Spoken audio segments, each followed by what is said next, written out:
আসসালামু আলাইকুম। তো আমি ফিরে আসছি আপনাদের মাঝে। আপনারা অনেকেই দোয়া করছেন। তো আমার বড় ভাইয়ের ইচ্ছা আমি আজকে কোনো ভিডিও ছাড়তে চাইনি। তো আমার বড় ভাইয়ের ইচ্ছা যে আজকে একটা ভিডিও আপলোড করতে হইব, আর তার অনেক স্বপ্ন। কারণ আমার ভাই অনেক কষ্ট করছে, সে কাজ করতো, তার নিজের কাজ ফালাইয়া আমার জন্য জান জীবন দিয়ে চেষ্টা করছে আমার ভাই বোন দুজনে। কিন্তু আমার ভাই শুরু থেকে কষ্ট করতেছে। এখন ফুলের মালা পরাবে আমাকে।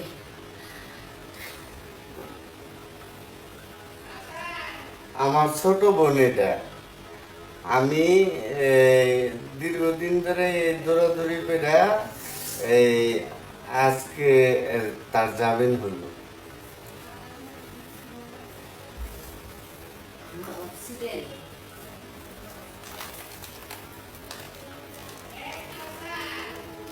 ভাইয়ের স্বপ্ন,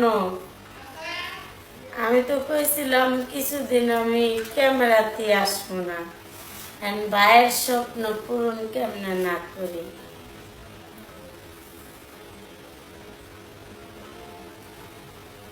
হঠাৎ করে আমার জামিন হয়ে গেছে, আলহামদুলিল্লাহ। এটা একটা সারপ্রাইজ ছিল আপনাদের জন্য। তো আমি ভালো ভালো কাজ করব। আর যেই ভিডিওর জন্য আমি দীর্ঘ 14 দিন আমি আপনাদের মাঝে ছিলাম না, আমি ইনশাল্লাহ আল্লাহ বাঁচায় রাখলে আমি ওই ধরনের ভিডিও আর করবো না। আমি সুন্দর সুন্দর কাজ করব। সবাই আমার জন্য দোয়া করবেন, আমার ফ্যামিলির জন্য, আমার ভাই বোনের জন্য। আল্লাহ হাফিজ।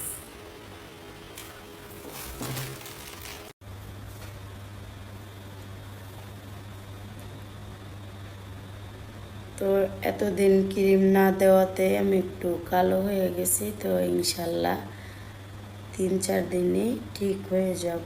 যারা ক্রিম নেব অবশ্যই কালকে কল দেবা। আসসালামু আলাইকুম। তাহলে দেখতে পাইলেন আপনারা কিরিম আপার কথাবার্তা এবং বয়েস, আর মানুষটার শারীরিক অবস্থাও বোঝা যাচ্ছে তেমন একটা ভালো না। সবাই দোয়া করবেন আর বাকি জীবন যেন সে ভালোভাবে থাকতে পারে। খুবই খারাপ লাগছিল তার বাচ্চা দুইটার জন্য, কারণ আমিও একজন মা। আমি একজন মা হিসাবে তার জন্য আমি অনেক বেশি দোয়া করেছিলাম আল্লাহ তাকে যেন সুস্থ রাখে এবং তার বাচ্চাদের কাছে আল্লাহ খুব তাড়াতাড়ি তাকে ফিরিয়ে দেয়। আর এখন যেটা আপনাদেরকে এখানে দেখাইতেছি, এগুলো হলো সিলেটের গ্রামের বাড়িতে বর্তমানে যে কিচেনগুলো এত সুন্দর করে সবাই বানায়। আমার অনেক স্বপ্ন, আমি মনের মতো করে একটা কিচেন বানাবো ভবিষ্যতে। সবাই ভালো থাকবেন, সুস্থ থাকবেন, এই কামনা করে আজকের মতো এখানে বিদায় নিয়ে নিচ্ছি। আবারও চলে আসবো নতুন কোনো ভিডিও নিয়ে। সেই পর্যন্ত আল্লাহ হাফেজ। আসসালামু আলাইকুম রহমতুল্লাহি ওয়া বারাকাতুহু।